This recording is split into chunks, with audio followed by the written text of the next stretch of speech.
नमस्कार मित्रों, BBS news परिवार के श्रीमद् भागवत गीता शरण में आपका स्वागत है। न्याय की बातें करना मित्रों बहुत आसान होता है, लेकिन न्याय होना और न्याय का संरक्षण, हमारे देश की कानून और संरक्षण व्यवस्था दो भागों में विभाजित है। एक जुडिशियल सिस्टम है और दूसरा प्रशासकीय यानी एडमिनिस्ट्रेटिव डिपार्टमेंट है। और उस एडमिनिस्ट्रेशन के अंदर की दो तरह के अधिकारी होते हैं, एक आईपीएस होते हैं, एक आईएएस होते हैं। आईएएस के अंदर जुडिशियल कम एडमिनिस्ट्रेशन होता है और एक आईपीएस के अंदर सिर्फ सरकारी संरक्षण होता है, यानी दंडाधिकार होता है। तात्कालिक दंडाधिकार किसी के पास होता है तो जुडिशियल सिस्टम के पास नहीं होता। तात्कालिक दंडाधिकार किसी के पास होता है तो आईपीएस प्रशासन अधिकारी के पास होता है। अब हम आपको आध्यात्मिक प्रशासन और वर्तमान 75 सालों की गुलामी का प्रशासनिक तंत्र, यदि भारतीय प्रशासनिक तंत्र की बात करते तो उसमें भारतीयता होती। एक साफ सुथरी डिफरेंशिएटिंग लाइन जो होती है, मतलब दोनों को अलग अलग करने वाली लाइन, जिसे साफ साफ एक भारतीय संवैधानिक धारा में स्थापित भारतीय परंपराओं से ओतप्रोत भारतीय प्रशासनिक व्यवस्था का भारतीय न्याय संरक्षण व्यवस्था, न्याय संरक्षक यानी आईपीएस अधिकारी, न्याय करने वाला न्यायाधीश यानी डीएम और judicial system associate judicial system, DM district level पर डीएम के एसोसिएट ही पूरा कंप्लीट जुडिशियल सिस्टम होता है। जिला जज होते हैं। अब ये दो बातें हो गई। भारतीय प्रशासन व्यवस्था में अध्यात्म की कीमत या भारतीय प्रशासनिक व्यवस्था का आध्यात्मिकरण, क्या वो सांप्रदायिकरण है? ये प्रश्न है, ये आम प्रश्न है। कहीं ऐसा वो सांप्रदायिकरण तो नहीं है? इसीलिए गीता को तो सांप्रदायिक बुक घोषित किया गया कांग्रेसियों द्वारा, और उन्हीं का दुष्परिणाम है आज हाथरस जैसी तमाम बाबा आज जेल में है, बलात्कार में, हत्या में। ये किस लिए हुए? क्योंकि भारतीय और भारतीयता, उसकी संवैधानिकता और भारत के चरित्र, ये चार पिलर है। भारत, भारतीयता, संवैधानिकता और उसका सनातनी आध्यात्मिक चरित्र, उसकी आध्यात्मिकता, भारत की आध्यात्मिकता, ये भारत का डीएनए है, भारत की पहचान है। वसुधैव कुटुंबकम का नाम भी हमने चुना है, यानी पूरे विश्व को, पूरे यूनिवर्स को अपना परिवार माना। ये कहाँ से आता है? क्योंकि गीता का जन्म भारत की धरती पर हुआ। वसुधैव कुटुंबकम का संस्थापक कौन सा सूत्र हो सकता है? भगवान योगेश्वर श्री कृष्ण गीता में कहते हैं, यो माम पश्यति सर्वत्र सर्वम च मयि पश्यति तस्याहं न पश्यामि स च मे न पश्यति। अब संवैधानिकता की बात करते हैं। किसी भी राष्ट्र की एक संवैधानिक जीवन होता है, संवैधानिक जीवन होता है उसका, और दूसरा हर राष्ट्र का एक आध्यात्मिक जीवन होता है। ठीक वैसे ही, क्योंकि कोई भी राष्ट्र दुनिया का मानव के लिए ही बना है, इंसान के लिए ही बना है।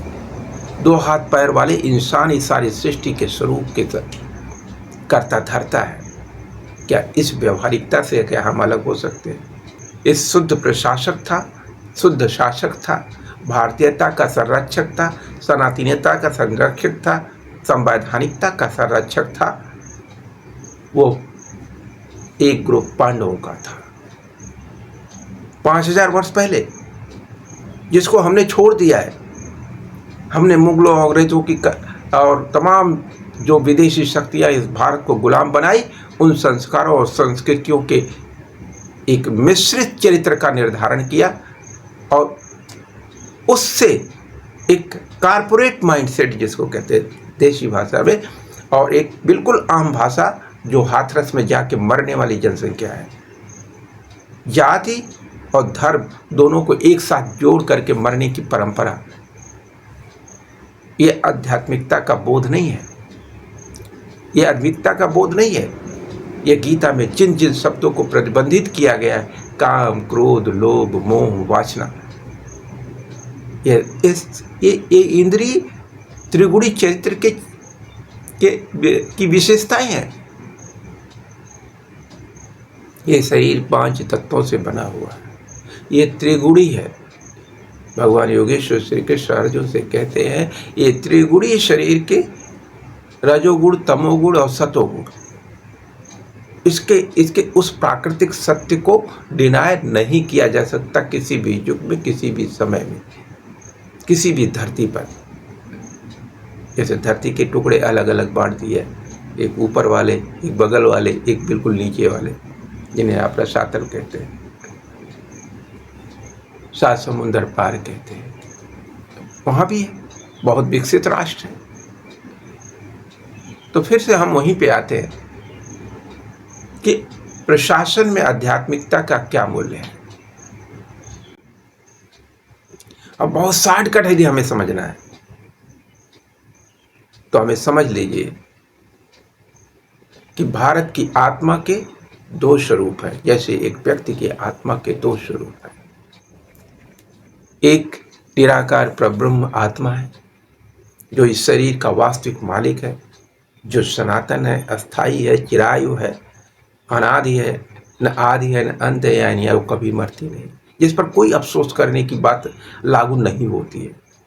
दूसरा, वो उसी आत्मा ने परब्रह्म बनकर अपनी ही शरीर का चुनाव करती है। यह बात हमने इसीलिए गर्भ की पाठशाला से हमारी भारतीय संस्कृति का हिस्सा होना चाहिए, जहाँ से बच्चों के पेट में जन्म लेने से, उसके भ्रूण निर्माण के 3रे महीने से उसके ज्ञान की प्रक्रिया शुरू हो जाती है। उसके भ्रूण के आध्यात्मिक वैल्यू और उसके फिर संसार में उत्पन्न होने के बाद की 6ठे महीने से उसके ज्ञान की प्रक्रिया 9वें महीने तक चलनी चाहिए, ताकि वो आने से पहले उस ज्ञान का स्रोत उसके मस्तिष्क में समाहित रहे और वो व्यवहारिकता से उत्प्रोत रहे। वो प्रश्न जो उसकी आत्मा के होंगे और उसके विवेक के अंदर, जो उसकी मेमोरी के अंदर जो समाहित होंगे, वो व्यवहारिक जीवन से बार बार उत्तरित और अनुत्तरित होने से अपने अनुभवों के साथ अपने विकास का सर्वांगीण परिस्थितियाँ पैदा कर सकेंगे। ऐसी धर्मात्माएं होंगी। मगर वो ऐसा ना हो, उसके लिए ही इन तमाम विदेशी गुलामी की संस्कृतियों को समाहित किया गया। उसका एक नाम दिया गया, भारत को डिवाइड उसी के लिए किया गया। और सिंधु घाटी जब पाकिस्तान के साथ जुड़ी गई तो सिंधु को कभी इंदु और इंदु को कभी हिंदू बना दिया गया। हिंदू घाटी सभ्यता सिंधु से हिंदू बना दिया। ये किसने बनाया? ये हाइब्रिड माइंडसेट के अंग्रेजों ने बनाया। और उसे अपनाया कौन? हाइब्रिड माइंड इंडियंस, जो अंग्रेजों ने तमाम रेप कैंपों के अंदर तमाम पीढ़ियां पैदा की। अंग्रेजों, मुगलों, तमाम लोग जो भी यहाँ पे आए, यहाँ अपनाए और अपनी संस्कृतियों को उत्तराधिकारी पैदा करके गए।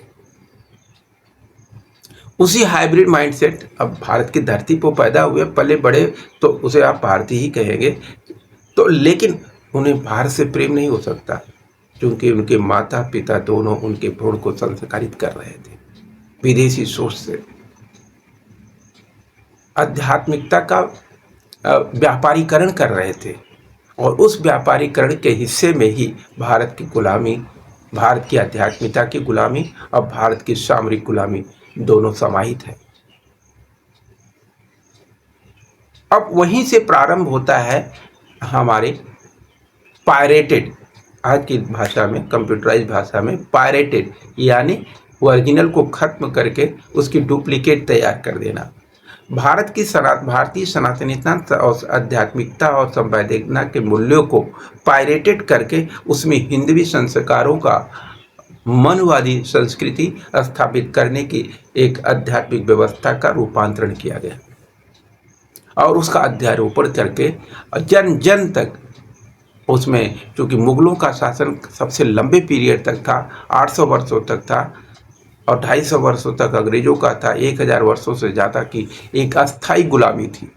और इसी दोनों ने हमारी भारतीय संस्कृति को बर्बाद करने का बीड़ा उठाया।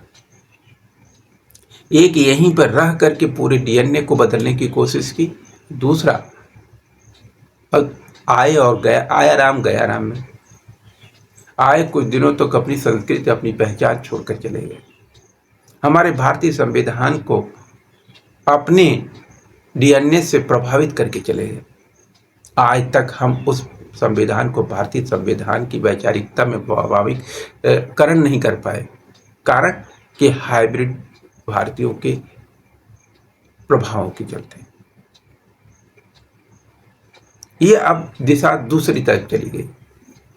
हमारा एक आज का बिंदु है, अभी का इस स्टेटमेंट के अंदर जो ये वीडियो शॉर्ट क्लिप जानी है, उस शॉर्ट क्लिप का एक ही उद्देश्य था, भारत की जो प्रशासनिक व्यवस्था हो उसमें आध्यात्मिकता के क्या मूल्य है और वास्तव में गीता का उसमें कितना उपयोग है। हिंदू घाटी सभ्यता, सिंधु से हिंदू बना दिया, ये किसने बनाया? ये हाइब्रिड माइंडसेट के अंग्रेजों ने बनाया और उसे अपनाया कौन? हाइब्रिड माइंड इंडियंस, जो अंग्रेजों ने तमाम रेप कैंपों के अंदर तमाम पीढ़ियां पैदा की, अंग्रेजों, मुगलों, तमाम लोग जो भी यहाँ पे आए, यहाँ अपनाए और अपनी संस्कृतियों को उत्तराधिकारी पैदा करके गए। उसी हाइब्रिड माइंडसेट अब भारत की धरती पर पैदा हुए, पले बड़े, तो उसे आप भारतीय ही कहेंगे। तो लेकिन उन्हें भारत से प्रेम नहीं हो सकता, क्योंकि उनके माता पिता दोनों उनके भ्रूण को संस्कारित कर रहे थे विदेशी सोच से। आध्यात्मिकता का व्यापारीकरण कर रहे थे और उस व्यापारीकरण के हिस्से में ही भारत की गुलामी, भारत की आध्यात्मिकता की गुलामी और भारत की सामरिक गुलामी दोनों समाहित है। अब वहीं से प्रारंभ होता है हमारे पायरेटेड, आज की भाषा में, कंप्यूटराइज भाषा में पायरेटेड, यानी ओरिजिनल को खत्म करके उसकी डुप्लीकेट तैयार कर देना। भारतीय सनातनीता और आध्यात्मिकता और संवैधानिकता के मूल्यों को पायरेटेड करके उसमें हिंदवी संस्कारों का मनवादी संस्कृति स्थापित करने की एक आध्यात्मिक व्यवस्था का रूपांतरण किया गया और उसका अध्यारोपण करके जन जन तक उसमें, चूंकि मुगलों का शासन सबसे लंबे पीरियड तक था, 800 वर्षों तक था और 250 वर्षों तक अंग्रेजों का था, 1000 वर्षों से ज़्यादा की एक अस्थायी गुलामी थी। और इसी दोनों ने हमारी भारतीय संस्कृति को बर्बाद करने का बीड़ा उठाया। एक यहीं पर रह करके पूरे डीएनए को बदलने की कोशिश की, दूसरा आए और गया, आया राम गया राम में आए, कुछ दिनों तक तो अपनी संस्कृति अपनी पहचान छोड़कर चले गए। हमारे भारतीय संविधान को अपने डीएनए से प्रभावित करके चले गए। आज तक हम उस संविधान को, भारतीय संविधान की वैचारिकता में प्रभावित करण नहीं कर पाए, कारण कि हाइब्रिड भारतीयों के प्रभावों के चलते ये अब दिशा दूसरी तरफ चली गई। हमारा एक आज का बिंदु है, अभी का इस स्टेटमेंट के अंदर जो ये वीडियो शॉर्ट क्लिप जानी है, उस शॉर्ट क्लिप का एक ही उद्देश्य था, भारत की जो प्रशासनिक व्यवस्था हो उसमें आध्यात्मिकता के क्या मूल्य है और वास्तव में गीता का उसमें कितना उपयोग है।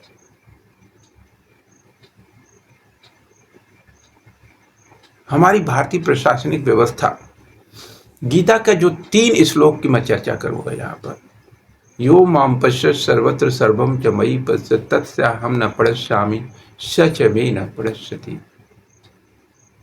या निशा सर्वभूतानां तस्यां जाग्रत संयमी यस्यां जागृति भूतानि सा निशा पश्यतो मुनि।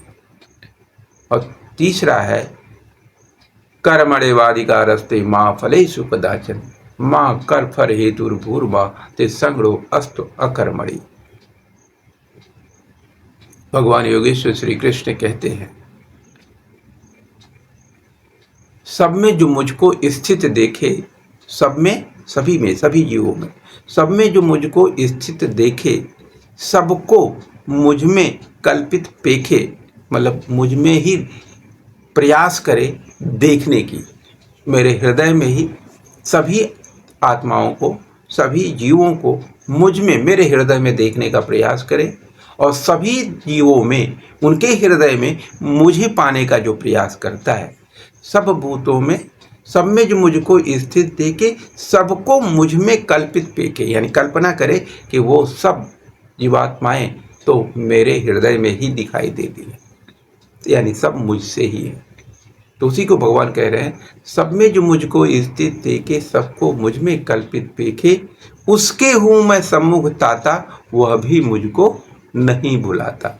अब आप सोचिए, यदि आप सब में योगेश्वर श्री कृष्ण को देखते हैं, एक मिनट के लिए सोचिए, सब में योगेश, यह आध्यात्मिक वैल्यू भारतीयता का, सब में आप सब कृष्ण को, सभी जीवों में, चाहे कोई भी SC SC OBC माइनॉरिटीज और फॉरवर्ड क्लास, यही तो है, सभी माइनॉरिटीज के अंदर सभी बच्चे बुजुर्ग, महिला, स्त्री पुरुष, ठीक है, या जो है थर्ड जेंडर जो है, किसी के अंदर भी सभी जीवात्माएं किसका अंश है?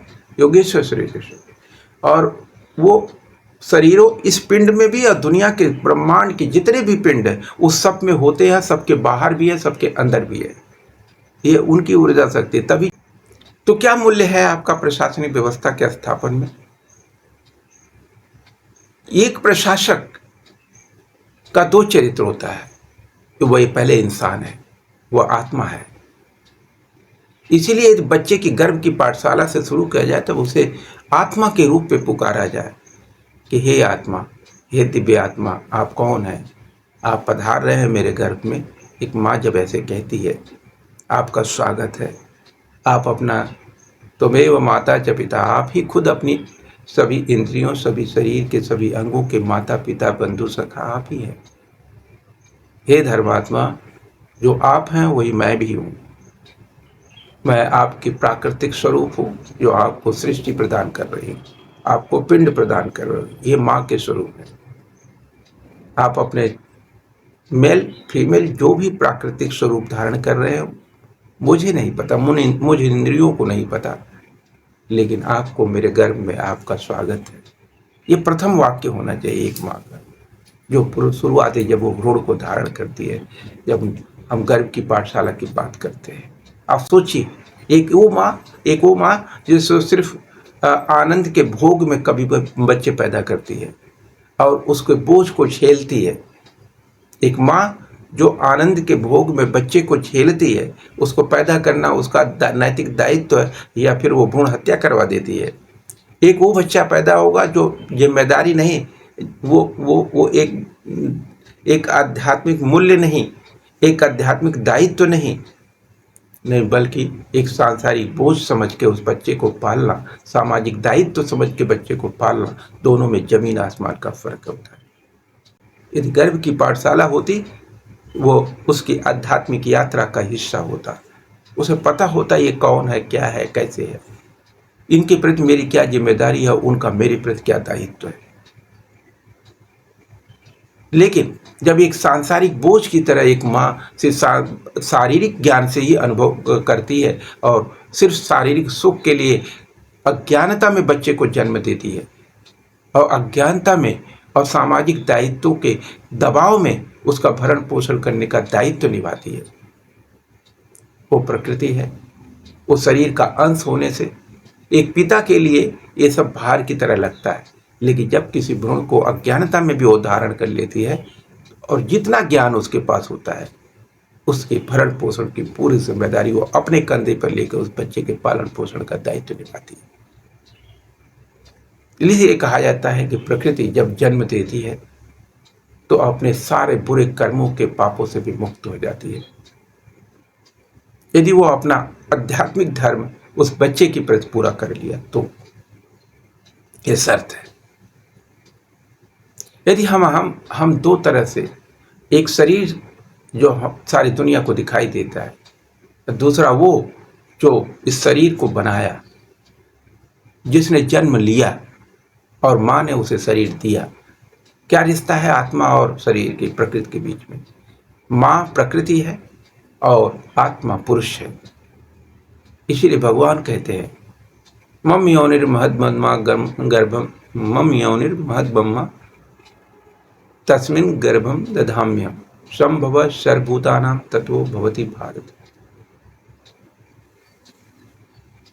मम योनिर्महद्ब्रह्मा तस्मिन् गर्भम दधाम्यहम् संभव सर्वभूतानां ततो भवति भारत। सर्वयोनिषु कौन्तेय मूर्तिः संभवन्ति या तासां ब्रह्महद्योनिरहं बीज प्रदः पिता। बीज, सनातन बीज को स्थापित करने वाला पिता मैं ही हूँ। ये कौन कह रहा है? योगेश्वर श्री कृष्ण कह रहे हैं, हे अर्जुन, सभी गर्भाशयों में यानी प्रकृति में, सभी गर्भाशय यानी प्रकृति हैं, और वो प्रकृति के अंदर जो गर्भ में सनातन बीज यानी आत्मा का, आत्मा रूप में स्वयं को स्थापित करने का पिता रूप, पुरुष रूप धर्म भी मैं ही पूरा करता हूँ। यानी सभी जीवात्माओं का पिता मैं ही हूँ, मैं ही पोषक भी हूँ, मैं ही पालक भी हूँ। तो वो जो जीवात्मा है वही परमात्मा रूप में जब तक शरीर का गर्भाधान के बाद उसका जो है प्रसव नहीं हो जाता, उसकी संपूर्ण भरण पोषण और उसके विकास का दायित्व स्वयं आत्मा उठाती है। वही परब्रह्म आत्मा जो बाहर भी है, जो अंदर भी है। उसके पिछले जन्मों की कर्म यात्रा के आधार पे प्रकृति कभी अन्याय नहीं करती, प्रकृति के रिकॉर्ड में कभी कोई कमी नहीं होती, वो संपूर्णता से भरी हुई होती है, उसके सारे रिकॉर्ड होते हैं। उसका अभी तक के आत्मा के यात्रा के शुरुआत से लेके उसके पिछले सभी जीवनों का इतिहास उसमें एक, जैसे आप पेन ड्राइव के अंदर पूरा सॉफ्टवेयर डाल देते हैं, उसकी पूरी मेमोरीज डाल देते हैं, उसी तरह जो उसका डीएनए होता है वो सारी मेमोरियों के लोभ से तो होता है, वो उसे याद तो नहीं रहता, लेकिन उसके सारे रिकॉर्ड उसके प्रारब्ध के साथ जुड़ जाते हैं। और उसी के हिसाब से किस परिवार में, किस जाति में, किस धर्म में, किस संस्कृति में उसका जन्म होता है, क्या सुख और दुख उसके जीवन का शर्त है उस आत्मा के लिए, उस यात्रा के लिए। तो कोई प्रशासक भी होता है, वो भी सबसे पहले अपनी भ्रूण यात्रा पूरा करने के बाद ही प्रशासक बनता है। तो उसने जो कुछ सीखा है, जो उसे नहीं सिखाया गया वो उसकी आध्यात्मिकता है, जो नहीं सिखाया गया। और एक प्राकृतिक स्वरूप जो है वो सीख करके बड़ा हुआ। एजुकेशन, जो पायरेटेड एजुकेशन उसको दिया गया, वो पायरेटेड एजुकेशन उसने लिया। उसी पायरेटेड एजुकेशन के बेस पर वो पायरेटेड कल्चर का हिस्सा बना, पायरेटेड प्रशासक बना। यानी विशुद्ध प्रशासक भारतीयता का नहीं बना, न भारत भारतीयता, सनातनीता और संवैधानिकता उसके जीवन का चरित्र और आध्यात्मिक मूल्य नहीं बन सके। इसीलिए वो गलतियां बार बार करता है। भगवान योगेश्वर श्री कर्मण्येवाधिकारस्ते मां फलेषु कदाचन मां कर्मफले हेतुर्भूर्माते संग्रहो अस्तु अकर्मणे। इसीलिए कहा कि हे पुरुष, तुम्हें कर्म करने का अधिकार है, फल की चिंता मत करो। फल पाने का अधिकार नहीं, ये बात नहीं कही प्रभु ने। क्या कही? फल की चिंता करने की जरूरत नहीं है।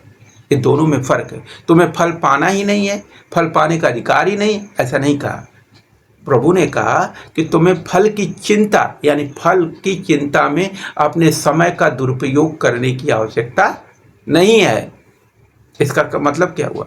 इसका मतलब हुआ कि मैं उसका गारंटर हूं, मैं उसका संरक्षक और पोषक हूं। क्योंकि तुम्हें अपने पिछले जन्मों की यात्रा का प्रतिफल पता नहीं है। तुम्हें ये जन्म जो मिला है वो तुम्हारी याददाश्त का हिस्सा नहीं है। यह प्राकृतिक व्यवस्था है। तुम्हें वो सारी कुछ याद रहेगा तो भी तुम्हारा अगला जीवन प्रभावित होगा। तुम्हारी जो शर्त है इस जीवन की कि क्या तुम अपने आध्यात्मिक यानी आत्मिक वैल्यूज को जानते हो? क्या पिता माता ने अपने आध्यात्मिक दायित्व को निभाया? ये उनकी परीक्षा है। कि वो गर्भ की पाठशाला का दायित्व है, क्या उन्होंने माता पिता बन के निभाए? आंसर है नहीं। यह उस आत्मा की फॉल्ट है, उन सभी आत्माओं की फॉल्ट है जो माता पिता के रूप में गर्भ की पाठशाला का दायित्व नहीं निभा पाते। और वो सभी आत्माओं का भी जो पुत्र या पुत्री के रूप में या थर्ड जेंडर के रूप में जन्म लेते हैं, उन सभी आत्माओं के पिछले जन्मों की यात्रा के प्रारब्ध में जो कुछ मिला और अपने वर्तमान कर्म की यात्रा का जो प्रारब्ध है, दोनों को जोड़ करके उनके जीवन का प्रतिफल देना, यह किसका दायित्व? जिसने सब कुछ जानता है, वो सिर्फ वो परमात्मा ही कर सकता है, वो आत्मा ही कर सकती है जो अपना सच जानती है, वो जिसे पहला भी सच पता है और आगे का भी सच पता है। जब ये शरीर हमारा विकास की यात्रा में होती है तो उसे पिछले जन्मों की यात्रा का ज्ञान नहीं होता है, लेकिन उसकी आत्मा को सब ज्ञान होता है। तो अब ये जो ये जीवन के दो रथ हो गए, एक आत्मिक जो आध्यात्मिक है, जो परा प्रकृति यानी प्रकृति से परे जो है, जो इस शरीर को बनाया है, प्रकृति से आधा है। प्रकृति यानी 5 एलिमेंट्स, पृथ्वी, आकाश, अग्नि, वायु और जल। ये 5 गुड़ी, 5 तत्व हैं तो 5 गुड़ी भी रहे। और उसका एक परा प्रकृति तत्व कौन है? आत्मा है। इस 6 तत्वों से हमारे यानी 6 शरीरें मिल करके इस शरीर को धारण करती हैं और उसका एक शरीर का नाम जीवन कहलाता है। इसीलिए महादेव के पुत्र कार्तिकेय को जब एक दानव ने कार्तिकेय के जीवन पर हमला किया तो भगवान वो यही इसी आध्यात्मिक ज्ञान को कराने के लिए वहाँ पर हमें दर्शन कराया गया कि महादेव ने अपने पुत्र को बचाने के लिए उसके 6 शरीरों पिंडों को अलग कर दिया और 6 पिंडों का स्वरूप एक जैसा था, क्योंकि वो रूप तो एक ही रहेगा, क्योंकि 6 को उसी रूप का में फिर से असेंबल होना है। तो बाहरी स्वरूप एक, लेकिन आंतरिक स्वरूप के हिसाब से 6 शरीर हो गए। फिर 6 शरीरों की असेंबली जब होती है तो ये पूरा एक जीवन तैयार होता है। तो उस दानव के लिए पहचानना मुश्किल है कि असली कार्तिकेय कौन है। एक असली कार्तिकेय को जो उसका आत्मिक स्वरूप है, जिसे न वो मार सकता, न काट सकता, न उसे जला सकता, न अग्नि से न हवा से सुखा सकता, न उड़ा सकता। यह आत्मा का चरित्र है ना। नयनम छिदन सहस्राणि नयनम दहति पावक ना चैनम कलंदापो ना शोषति मारुत। तो यही है, यदि आध्यात्मिक गर्भ की पाठशाला का हिस्सा हमारी भारतीय संस्कृति का हिस्सा होता तो हम कैसे प्रशासक पैदा करते, जिसमें उसके जो भगवान कृष्ण गीता में कहते हैं उसका स्वाभाविक चरित्र होता। कर्मण्येवाधिकारस्ते, वो कर्म के फल की चिंता किए बगैर अर्जुन की तरह, जैसे भगवान ने जब बोलते अनेक बाहु, अर्जुन से जब पूछा कुछ नहीं तुम क्या देख रहे हो, जो अपना विराट रूप दिखाया, अनेक बाहु दर्भक्त नेत्रम पश्यामि त्वाम सर्वतो अनंत रूपम नान्तम न मध्यम न पुनस्तवादिम पश्यामि विश्वेश्वर विश्वरूप नमो नमः। भगवान के विश्व रूप को दर्शन करते हुए अर्जुन खुद ये बता रहे, हे प्रभु आप तो विश्व रूप हो, मेरी अज्ञानता का आपने बोध कराया, मैं दूर हो गया उस अज्ञानता से।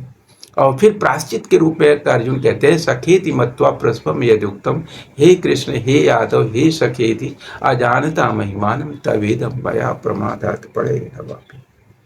त्वमेव माता च पिता त्वमेव बंधुश्च सखा त्वमेव विद्या द्रविड़म त्वमेव सर्व मम देव देव। यह है त्वमेव माता च पिता का मतलब। वो आत्मा ही माता पिता बंधु और सखा है, और जो आत्मा है वही परमात्मा है, क्योंकि वो परमात्मा से दुनिया का कोई भी पिंड, अहम सर्वस्य प्रभो मता सर्वम प्रवर्त। भगवान खुद कहते हैं इस संसार में जो भक्त मुझे ये मान लेता है, ये विश्वास कर लेता है कि मुझ परमेश्वर के अलावा इस सृष्टि में और कुछ भी नहीं, और जो कुछ दिखाई देता है वो जिसे बोध करते हो, जिसे फील करते हो, वो सिर्फ मेरी माया है।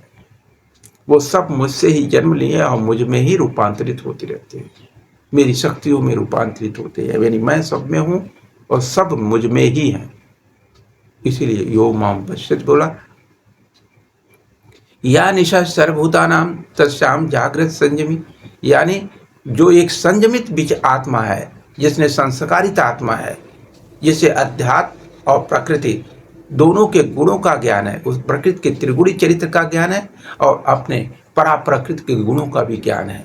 वो जो गर्भ की पाठशाला के 9 महीने के अंदर उसे ज्ञान दिया जा चुका है, उसका व्यवहारिक रूपांतरण प्रसव के बाद का शुरू होना है। संस्कार जो उसकी छठी होती है, फिर उसकी जो हर वर्षगांठ मनाई जाती है, ये हर वर्षगांठ में उसको उसके आध्यात्मिक मूल्यांकन का पीरियड होता है कि हर वर्षगांठ पर उसके जीवन के उसे आध्यात्मिक वैल्यू से उसको बताया जाए कि तुमने 1 साल में क्या पाया, क्या सीखा और क्या छोड़ दिया।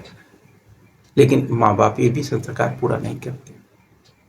लेकिन आप जब बच्चा पूरे जीवन के किसी उत्तरदायित्व में होता है और उसे कोई गलती हो जाए तो तत्काल उसे अपराधी घोषित कर दिया जाता है। अपराधी आप किसे घोषित कर सकते? इंद्रियों को घोषित कर सकते, क्योंकि दोष इंद्रियों से है। लेकिन आप उसके दूसरे पहलू को छोड़ देते हैं कि जो संस्कार आपने इंद्रियों को नहीं दिया, उसका दायित्व उसके कंधों पर क्यों? यानी वो इंद्रियों के अंदर संशोधन स्वाभाविक है। आप उस एनवायरमेंट दें, उसे ट्रेनिंग दें, ऐसी कानूनी व्यवस्थाएं बताएं, पारदर्शी व्यवस्थाएं सुनिश्चित करें, तो निश्चित रूप से अपनी गलतियों का प्रायश्चित करेगा और सबसे सुंदर, स्वस्थ कर्मणाधिकारी प्रशासक बन सकता है और समाज सुदृढ़ और स्वस्थ हो सकता है, सारे विकारों से मुक्त हो सकता है। भ्रष्टाचार के विकारों से जो दीमक है समाज का, वो भ्रष्टाचार है। उस आप भ्रष्टाचार से मुक्त कर दीजिए, सारी विकार अपने आप खत्म हो जाएंगे। सारे विकार खत्म हो जाएंगे यदि आप समाज को भ्रष्टाचार से मुक्त कर दें, भ्रष्ट सोच से मुक्त कर दें, तो भ्रष्टाचार अपने आप मुक्त हो जाएगा। और वो भ्रष्ट सोच क्या है?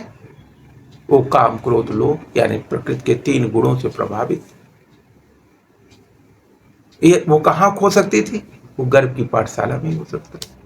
फिर कहाँ हो सकती थी? प्रसव के बाद उसके जीवन के 15 सालों की ट्रेनिंग।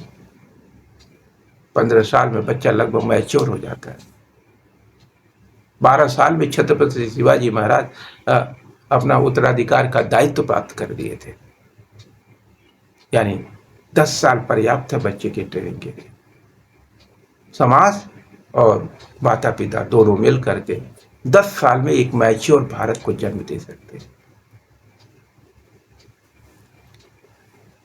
तो हम कर्मण्यवादी का रास्ते, यह गीता का संदेश। गीता क्यों जरूरी है? 3rd पिलर गीता, इसी 2 हाथ, यानी एक हाथ में गीता, दूसरे हाथ में संविधान दिया गया होता। बच्चा भारत और भारतीय संस्कृति में पालना पोषण की गारंटी पहले ही सुनिश्चित हो चुकी है। तो अब उसको जो दिया जाना था, गर्भ की पाठशाला में भी गीता का ज्ञान था, गर्भ से बाहर प्रसव के बाद आने पर भी उसे गीता का ज्ञान दिया जाना था अगले 5 वर्षों तक। और उसी आध्यात्मिक वैल्यू में, उसी आत्मिक यात्रा में, अश्रद्धाना पुरुषा धर्म शास्त्र प्राप्त माम निवर्तन्ते मृत्यु संसार वर्तमनि। भगवान कहते हैं कि जो अपनी आत्म धर्म का पालन नहीं करेगा, उसे इसी संसार में बार बार मृत्यु लोक में अपनी मृत्यु दंडात्मक प्रक्रियाओं का हिस्सा बनना पड़ेगा। मृत्यु लोक नहीं है, ये दंडाधिकारी प्रक्रियाएं हैं आध्यात्मिकता की।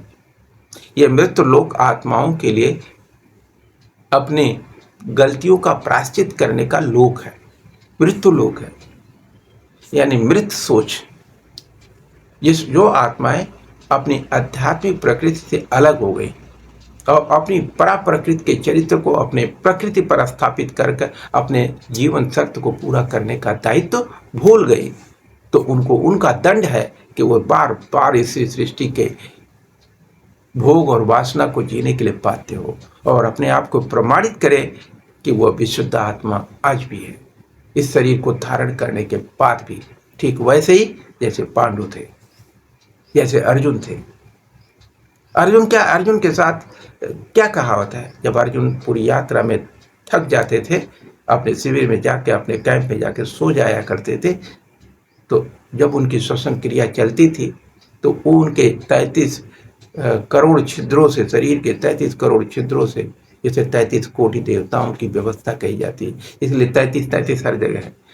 पूरी आध्यात्मिक व्यवस्था 33 कोटि देवता है, 33 देवता है जो भगवान को असिस्ट करते हैं ये पूरी आध्यात्मिक व्यवस्था के संचालन में। ये तो 33 कोटि क्षेत्र है, इसमें उनके बनाए हुए रोमकूप जो,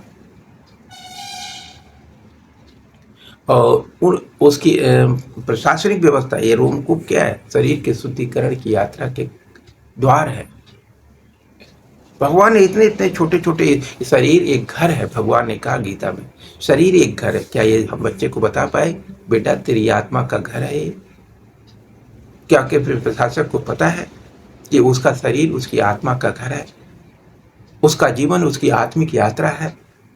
हम किसी भी प्रशासक को ये बता दे, उसको विश्वास दिला दे बचपन से कि तुम एक आत्मा हो, तुम्हारी आत्मिक यात्रा है, ये शरीर उसी का यंत्र है, रोबोट है तुम्हारी आत्मा का, तुम्हें इसी की बदौलत जी रहा है। तुम इसके मस्तिष्क की क्षमताओं का जितना विकास कर सकोगे अपनी आध्यात्मिक शक्ति से, उसे शारीरिक शक्तियां जितनी भी प्रदान कर सकोगे। और सर ऐसी शक्तियां आत्मा के पास असीमित है, जिस प्रकार अर्जुन के पास थी, कर्ण के पास थी, जयद्रथ के पास थी। वो एक उदाहरण है। आज इस कलयुग में भी आला और रुदल का नाम आता है। उन्होंने इस कलयुग में भी अपने आध्यात्मिक धर्म को पूरा करते हुए अपने जीवन को जीना, कभी साम्राज्य बनाने का लालसा नहीं रखी, जबकि वो खुद साम्राज्यवादी की सबसे महानतम शक्ति थे। वो स्वयं राजा बन सकते थे, लेकिन वो अपनी आत्मिक यात्रा को जी रहे थे, आध्यात्मिकता की पराकाष्ठा को जी रहे थे। इसलिए कोई भी सीमा उनके लिए मायने नहीं रखती थी। तो ऐसे धर्मात्माएं शरीर को बार बार सुशोभित कर रही हैं अपने कर्मों से, लेकिन हम उसे सीखने को तैयार नहीं। अपने भारतीय संस्कृति से सीख कर उसके और उसका गौरव बढ़ाने का दायित्व तो नहीं निभाया हमने अंग्रेजों से पायरेटेड प्रशासनिक और संवैधानिक व्यवस्थाओं को लागू किया, तो परिणाम भी तो ऐसे ही होंगे। तो उसके लिए हम किसे जिम्मेदार ठहराए? ये तीन ही चीज तो अपनानी थे, या निशा सर्वभूताना। वो प्रशासक जो ये नहीं जानता कि करना ही उसका दायित्व, तो फल की चिंता इसलिए मत करो क्योंकि संविधान तुम्हारे फल का दायित्व तो खुद लेता है। तुम्हें पता है कि तुम्हें कितनी सैलरी मिलनी है, कितनी वो मिलनी है, क्या उसमें कोई कटौती होनी है? नहीं होनी। अब तुम्हारा पायरेटेड माइंड क्या करता है कि नहीं, मेरी सैलरी तो सुरक्षित रहनी चाहिए, मैं भ्रष्टाचार से कुछ ऐसे पैसे तक कमा लूँ ताकि मैं करोड़पति जाऊँ। मैं जो ये शब्द आया यानी अहंकार, यानी उसी वक्त तुम्हारी आध्यात्मिकता के मूल्य समाप्त हो गए। मैं ये कर लूँ, मैं वो कर लूँ, ये जीवन मेरा है, ये यही मुझे जीना है। उसके बाद का क्या है? उसके बाद केवल 13वीं के बाद जो वो भोग में लिखा है नयनम छिदर, तब गीता के शब्द याद आएंगे। और उसके बाद की यात्रा में सुअर बनोगे, कुत्ते बनोगे, बिल्ली बनोगे, भेड़िया बनोगे, मच्छर बनोगे, है बड़ी वाली टॉयलेट खाने वाली मक्खी बनोगे। इस दर्द को कौन झेलेगा? ये तुम्हारी आत्मिक यात्रा का दर्द होगा, वो तुम्हारा नियंत्रण में नहीं होगा। कर्म कर लो, इस कर्म से जीवन को परिभाषित कर दो, वरना पैकिंग बदल जाएगी, इस मृत्यु लोक में 84 लाख योनियों से गुजरना पड़ता है। ये सब क्या है? योनियां, ये तप की यात्रा है, अपने पापों का प्रायश्चित है। किसकी पापों? आत्मा द्वारा प्राकृतिक अधीनता यानी गुलामी का, प्राकृतिक गुलामी की अधीनता का पाप।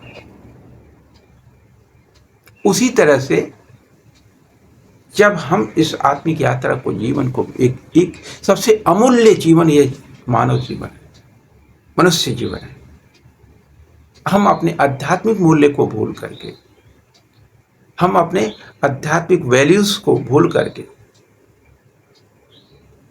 हम प्राकृतिक मूल्यों में सम्मोहित हो जाते हैं। मैं मानसो जीव लोके जीव भूत सनातन, मनस्य इंद्रियां प्रकृति स्थान कर सके। मन की इंद्रियां प्रकृति पर आकर्षित होना उनका स्वभाव है। शरीर प्राकृतिक है, मन प्राकृतिक है, प्रकृति से जन्मा है, पंच तत्वों से बना ये शरीर है, त्रिगुणी उसका स्वरूप है और काम क्रोध लोभ मोह वासना इस त्रिगुणी शरीर का ही चरित्र है। भोग संभोग, आध्यात्मिकता और संतुलन के बीच का मार्ग है। जैसे ही आप असंतुलित हुए यानी संभोग को भोग मान गए, समभोग माने संतुलित भोग, समभोग इसलिए कहा जाता है समभोग। संसार में जितनी भी वस्तुएं हैं सब भोग्य है, शरीर भी भोग्य है। जिस तरह अन्य वस्तुएं भोग्य है उसी तरह हमारी शरीर भी भोग्य है। तभी तो एक छोटा सा मच्छर भी हमारे शरीर का भोग करता है, मक्खी भी हमारी शरीर का भोग करती है। हमारे शरीर के अंदर रहने वाली बैक्टीरिया जो लाखों में है, करोड़ों में है, वो भी हमारे शरीर पर ही पलती है, वो भी भोग करती है, वो हमारे शरीर को सहयोग भी कर रही है। यदि वही बैक्टीरिया असंतुलित हो जाए तो वो शरीर की मृत्यु का कारण भी बनेगी। हार्ट अटैक, आपका डायबिटीज क्या है? ये शारीरिक दंड ही तो होना है। आपने शारीरिक असंतुलन की प्रक्रिया को जिया और उसका परिणाम है अब आप डायबिटीज के शिकार हैं, यानी जिसकी कोई दवा नहीं, अब वो कोई रोग भी नहीं। डायबिटीज ना कोई रोग है ना उसकी प्रॉपर कोई दवा है। उसका प्रॉपर दवा यही है कि आप अपने असंतुलन की प्रक्रियाओं को रोक दो, असंतुलित सोच को रोक दो, तामसिक विचार और तामसिक भोजन को रोक दो, तामसिक एटीट्यूड को रोक दो, तामसिक एक्शन को रोक दो। यही तो गर्भ की पाठशाला का जो सब विषय था। यदि हम बच्चे को उसी वक्त ट्रेन कर देते तो तामसिक विचार, जब तामसिक विचार नहीं होते तो तामसिक भोग नहीं होता, तामसिक भोग नहीं होता तो तामसिक असंतुलन नहीं होता, तामसिक असंतुलन हो गया और तामसिक असंतुलन हम तो रोगों से ग्रसित हो गए और प्रशासनिक रोग भी लग जाते हैं। हमारे पास अधिकार हो गया तो हम अधिकारों का दुरुपयोग करने लग गए। हम अपने अधिकारों के दुरुपयोग से बचना चाहते हैं तो हमें सिर्फ इतना ही तो अपनाना है, सब में अपने संविधान, यानी सब में भगवान, यानी जो मुझ में है उस सब में है। तो आपके अंदर का लोभ अपने आप खत्म हो जाएगा, आपके अंदर के अपने आप का मोह खत्म हो जाएगा। आपके अंदर का जब लोभ और मोह खत्म होगा तो क्रोध भी खत्म हो जाएगा। आपके अंदर की वासना यानी भोग प्रकष्ट, भोग की पराकाष्ठा जो आपके अंदर समाहित है कि मेरे पास ये भी प्रॉपर्टी वो भी प्रॉपर्टी। अरे जब इस प्रॉपर्टियों पर तुम्हारा कोई अधिकार ही नहीं है, जब तुम्हें इस बात का बोझ हो जाएगा मैं तो कल भी था और आज भी हूँ और कल भी रहूँगा, मैं जो हूँ वही आत्मा वही परमात्मा है जिसने संपूर्ण सृष्टि को बनाया, संपूर्ण सृष्टि का संपूर्ण भोग उसी का है।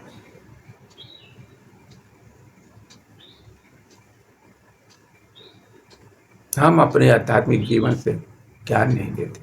जरासंध ने लाखों युवतियों को अपनी जो है कारागार में बंद कर रखा था, अपनी दासिया बना रखा था।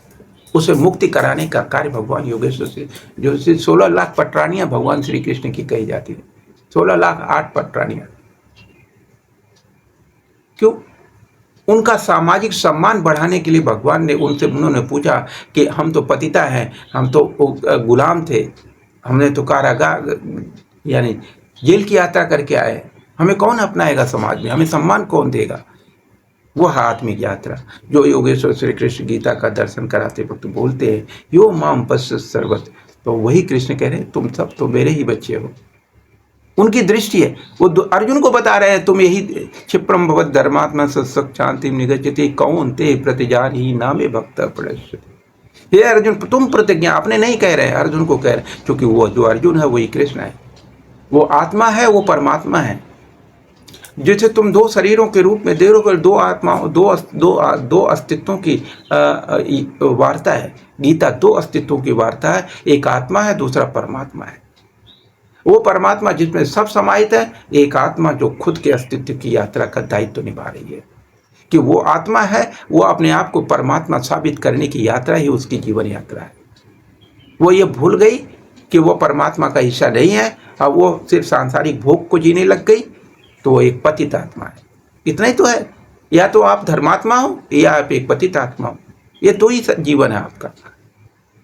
आपको धर्मात्मा के रूप में जीना है, यानी अपने परमात्मा के अस्तित्व को बनाए रखना है, या अपनी आत्मा के चरित्र को इतना अपनी शरीर के अंदर, ये जो त्रिगुणी शरीर है जो है, इस तीन गुणों से अपने आप को मुक्त कर अपने आत्म स्वरूप के चिंतन से इसके दोषों को जला देना है। इस निर्विकारो निराधारो निराकारो निराभासो निराश्रय पुरुष पड़वातीतो मुकुंद परमेश्वर। हे आत्मा, तुम ही परमेश्वर हो, लेकिन निराधारो निराकारो निराभासो निराश्रय पुरुष पड़वातीतो मुकुंद परमेश्वर। शराब्द शयनो धाता लक्ष्मी व लक्ष्मीग्रज धातिर्पतिर में आत्मा चंद्र शेखर पूजित सुधाकर कुले जातो अनंत प्रबल विक्रम सर्व सौभाग्य संपन्नो द्वारकायाम योगेश्वरेश्वर साक्षी तत्व ज्ञान योगी हिंद पंकजावासा योग माया समन्वित देहिंद्री मन प्राण साक्षी चेता प्रशासक सूक्ष्म सर्वगत देहि ज्ञान दर्पण गोचर, जिसे सिर्फ ज्ञान के दर्पण से ही देखा जा सकता है। ज्ञान दर्पण। जय श्रीमद् भागवत, जय श्री कृष्ण, जय श्री राधे। अच्युतम केशवम कृष्ण दामोदरम राम नारायणम जानकी वल्लभम। कौन कहता है भगवान आते नहीं, भक्त मीरा के जैसे बुलाते नहीं, गोपियों की तरह तुम न जाते नहीं, बेर सबरी के जैसे खिलाते नहीं। गोपियों को आपने ग्वालिन कहा और सबरी को ST SC OBC माइनॉरिटी जो भी समझ लीजिए आप, आपकी भाषा हो सकती है। कुछ लोग SC कहते हैं, कुछ ST कहते हैं, ट्राइबल कहते हैं, कुछ OBC भी कहने वाले मिल जाएंगे। लेकिन भगवान ने उसकी जूठी बेर खाई उनके लिए, क्योंकि वो उसी आत्मा, उसी परमात्मा की आत्म यात्रा करने वाली महात्मा थी, जिसे अपने परमेश्वर का ज्ञान था। वो अपनी आत्मिक यात्रा कर रहे थे, तुम उसे SC ST OBC माइनॉरिटीज में ढूंढ रहे थे। पर तुम्हारा है, तुम उसे ग्वालिन बना रहे थे क्योंकि वो गौओं की पालन पोषण करती है। वो साक्षात लक्ष्मी स्वरूपा थी। सारी गोपियां जो अपने नारायण को भी अपने इशारों पर नचाने का पुरुषार्थ रखती थी, जिनका सुख था अपने नारायण को दर्शन करना और अपने नारायण को अपने इशारों में जीना, अपने अंगुलियों पर नारायण को नचा देना, नारायण को अपने पीछे भगा देना। वो सुख को जी रही थी, वो न भोग को जी रही थी, न वासना को जी रही थी, वो आध्यात्मिकता के परम आदर्श को जी रही थी। लेकिन तुम्हारी दृष्टि क्या थी? वो तो ग्वालिन है, वो ग्वाला है। ये ऐसा क्यों भगवान ने किया? वो पाखंडी कर्मकांडी ब्राह्मण क्यों नहीं बने? धूर्त मक्कार छत्री क्यों नहीं, अहंकारी छत्री क्यों नहीं बने? वो चंद्रवंशी छत्री क्यों बने? अपने आप के उस आम समाज को इन दृष्टियों के आधार पर, जो भौतिक दृष्टि के आधार पर बांटा गया समाज को, उससे होने वाले पोषण और शोषण के बीच के संघर्षों को परिभाषित करने के लिए भगवान ने उस मिडिल क्लास सोसाइटी के अंदर अपने आप को स्थापित किया। उस चंद्रवंशी राजतंत्रीय आम तांत्रिक जनतांत्रिक व्यवस्था, आम जनतांत्रिक व्यवस्थाओं और चंद्रवंशी क्षत्रिय व्यवस्थाओं के बीच के पिलर बन करके भगवान अवतरित होते हैं और अपने उस आम जनता को, जिस जनता के बीच में रहते हैं ग्वाला बन करके, आम एक माँ से दूसरे माँ के बीच न इस माँ में फर्क न उस माँ में फर्क, कितना खूबसूरत अपना दायित्व निभाया। लोग किसी कलाकार से आप यही कहते हैं कि तुम वास्तव में कलाकार हो तो करके दिखा दो, तुम वास्तव में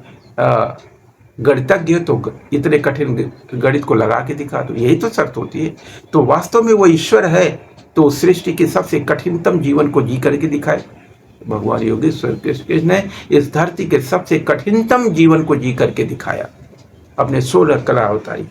भारतीय प्रशासनिक व्यवस्थाओं में गीता का कितना सदुपयोग हो सकता है, जिससे आए दिन भ्रष्टाचार के लगने वाले आरोपों से और अस्वस्थता के तमाम विषय, क्योंकि सभी भोगी हो चुके हैं और सभी अपने रिटायरमेंट के पीरियड आने से पहले ही 25-30% लाइफ बर्बाद कर चुके होते हैं और अपने प्रशासनिक दायित्वों का पूरा नहीं कर पाते।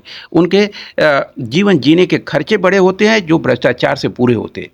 स्वभावतः ये वीडियो लंबी हो गई क्योंकि ये आवश्यकता थी हर चीज़ को डिफाइन करना, और यह हमारी पहली प्रयास है कि गीता का प्रशासनिक स्तर पर दुरुपयोग और सदुपयोग दुरुपयोग ये हुआ कि उसका उपयोग कभी किया ही नहीं गया। सदुपयोग ये था कि वो आपके पास थी, आपने उसका उपयोग नहीं किया।